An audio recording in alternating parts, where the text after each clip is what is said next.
אחת הדילמות הכי גדולות היא כמה כסף אני לוקח על העריכה שלי, ועל פי מה אני מחליט כמה כסף אני לוקח. אז לצערי לא תהיה פה תשובה חד משמעית, מה נכון ומה לא נכון, אבל אני אתן לכם את נקודת המבט שלי, ואסביר לכם גם מה אני עושה ולמה.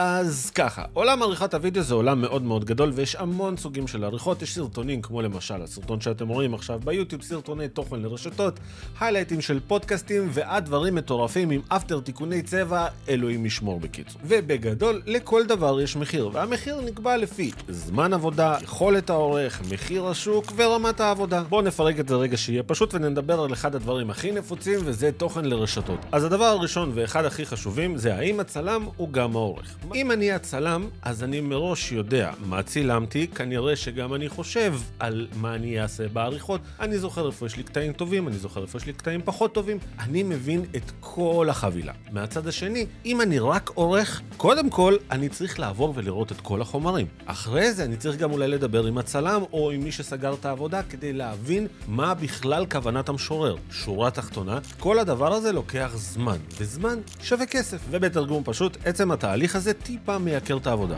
הדבר הבא הוא מחיר השוק, פשוט מאוד. יש מחיר בערך לכל דבר. יש מחיר סטנדרטי בערך לכל דבר. תעשו סקר, תראו כמה זה עולה, ופה יש לכם שתי אופציות. אופציה ראשונה, תנסו להשוות את עצמכם למחיר השוק, הכי פשוט שיש. רוצים לקחת קצת יותר, רוצים לקחת קצת פחות, עניין שלכם. אופציה שנייה, ראיתם כמה כולם לוקחים? יופי, מעולה. אני בכל זאת אקח כמה שבא לי. כי בסופו של דבר הלקוח מחליט אם לקחת את העבודה או לא. הנקודה הבאה היא רמת העריכה בפועל, וזה גם מאוד דומה למה שהיה קודם. יש מחיר שוק ויש מחיר שאתם יכולים לקחת, אבל פה חייב להכניס לעצמכם כל מיני דברים, כי כל עריכה היא לגופה. יש עריכות מאוד פשוטות, סתם בן אדם מדבר, חותכים, מחברים, ביי שלום. יש כאלה שצריך לעשות להם תיקוני צבע, יש כאלה שצריך לעשות להם תיקוני סאונד, יש כאלה שצריך לעשות להם בירולים, אירולים, מיליון ואחד דברים. בגלל זה כל עריכה היא לגופה, מה שנקרא. יש עריכות פשוטות, יש עריכות מסובכות. המזל שלנו שרוב התכנים הבסיסיים הם יחסית מאוד פשוטים לביצוע, אבל צריך להתחשב בכל החלקים. ודבר האחרון זה איכות העורך בפועל, ופה אני הולך קצת מאוד להרחיב, כי זה נושא מאוד מאוד חשוב. אז ככה, נכון להיום, לדעתי יש 3 סוגים. אחד, זה בן אדם שעובד לפי שעה, למשל 100 שקל לשעה. דבר שני, סשן עריכות, לדוגמה בן אדם עובד 6 שעות, נקרא לזה משמרת עריכה. ודבר אחרון, שזה פרילנס שלוקח או לפי מחיר שוק, או לפי מה שבא לו. אני באופן אישי בכל עניין העריכות עובד לפי מה שבא לי, או יותר מדויק להגיד, לפי מה שאני חושב שמגיע לי. יחד עם זאת, יש לי גם משהו קטן שאני תמיד משתמש בו. אני לוקח מחיר כללי לעריכה, למשל 1,500 שקל, ואני תמיד מכניס סעיף קטן שנקרא שונות. למשל עוד 500 שקל, שיכול לבוא על 1,001 דברים לא צפויים שלא ציפיתי במחיר הכללי. זה יכול להיות למשל שאני צריך לקנות דברים, זה יכול להיות שאני צריך לשלם לאיזשהו פרילנס על איזה משהו שלי סתם מבזבז יותר מדי זמן לעשות, כל מיני דברים כאלה. למרות שב-90% מהפעמים אני לא משתמש בו, אבל זה סעיף שהוא קיים. עכשיו, המחיר שאני קובע לעבודה שלי, סתם למשל אותם 1,500 שקל, אני לוקח אותם בגלל שיש לי מספיק ניסיון להבין כמה באמת זמן לוקח לי לעשות את זה. אני כבר מספיק מאומן מראש שאני רואה את העבודה, את הקבצים, או יותר מזה, אני לרוב זה שמצלם, אני כמעט ולא עורך משהו חיצוני, אני יודע בדיוק כמה זה הולך לקחת לי. בין אם זה זמן, בין אם זה תקציבים, בין אם זה 1,001 דברים. וכאן בדיוק מתחיל הבלגן, כשמתחילים לערבב את שתי האופציות הקודמות. כמו למשל, בן אדם שלוקח 100 שקל לשעה לעריכה, ולהלן הגיש ללקוח חשבונית על 1,000 שקל, הוא עבד 10 שעות. מאיפה אני, בתור הלקוח, או בכלל באופן כללי הלקוח, יודע מה הוא עשה ב10 שעות האלה?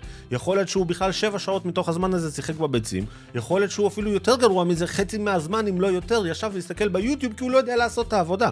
זה לא באמת לקח לו 10 שעות, הוא פשוט לא יודע לעבוד, או בכלל שיקר, זה לא משנה. אין לי איך להוכיח האם הוא עבד את השעות האלה כן או לא. יותר מזה, יכול להיות שבכלל לעורך מקצועי היה לוקח לעשות את העבודה הזאת 2 שעתיים, אז מה היה מקבל על זה? 200 שקל? כאילו, אתם מבינים? יש פה התנגשות, זה לא פייר. למה הבן אדם מקבל עונש?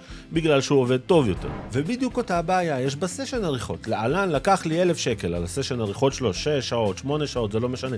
אני לא יודע מה הוא עשה שם. אני באמת לא יודע, ואף אחד לא יכול לדעת, אף אחד לא עומד לו על הראש. האופציה היחידה שסשן עריכות יכול להישמע הגיוני, שזה שסוגרים עם חברה, שהיא חברה של עריכות, ולהם יש עובדים. העורכים הם עובדים מ-8 עד 5, אנשים עובדים רגילים לגמרי, הם מקבלים משכורת, ויש להם מישהו על הראש שיושב ומוודא שבאמת עושים את העבודה הזאת. שם כמה זה עוד יכול להישמע הגיוני. אבל גם פה אני לא יודע מי זה האורחים האלה שעובדים שם, כמה הם טובים וכמה לא, כן? זה בדיוק אותו דבר, אבל לפחות אני יודע שיש מישהו שמפקח על זה. וזאת בדיוק הסיבה למה אני מעדיף לתת הצעת מחיר כללית ולא לסשנים ולא לפי שעה. אבל גם פה יש שתי נקודות חשובות. יש עורך מקצוען ויש עורך מתחיל. ופה יש אפילו בונוס, נקרא לזה, כי השיטה הזאת היא לדעתי טובה לשתי הצדדים. אם אתה עורך מקצוען, להלן לקחת 1,000 שקל, סיימת לעשות את זה בשעתיים, הכל טוב ויפה, יש לך אחלה רווח, יש לך יום פנוי, הכל מעולה, אתה גם יודע להעריך את עצמך והכל ברור, דיברנו על הכל. מהצד השני, אם אתה עורך מתחיל, אתה לוקח למשל את אותם 1,000 שקל, אבל לקח לך, לא יודע מה, יומיים לעשות את זה, גם זה לא משנה.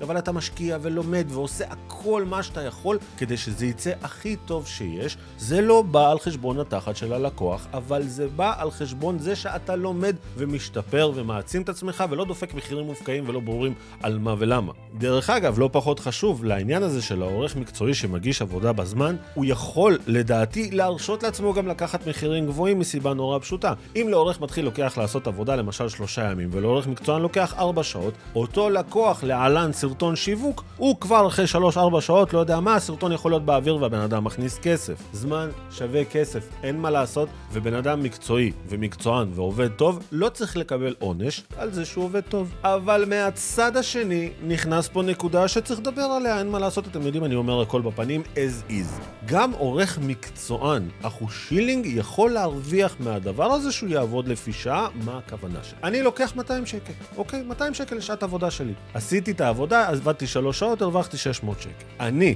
בתור אלכס, אוקיי, שלקחתי את העבודה, עשיתי 1,500 שקל באותו יום והלכתי הביתה, או 1,000 שקל באותו יום, הלכתי לישון, כל טוב ויפה, אני מבסוט. אותו עורך מקצוען יודע שהוא סיים את זה, והוא אומר, יאללה, השעון דופק, אני יכול לקחת עוד עבודות, מה אכפת לי? שאני הולך עכשיו לתת, לא יודע מה, 8-9 שעות עבודה ביום ולהרביץ עריכות. אז הוא לקח למשל עוד 2 עריכות.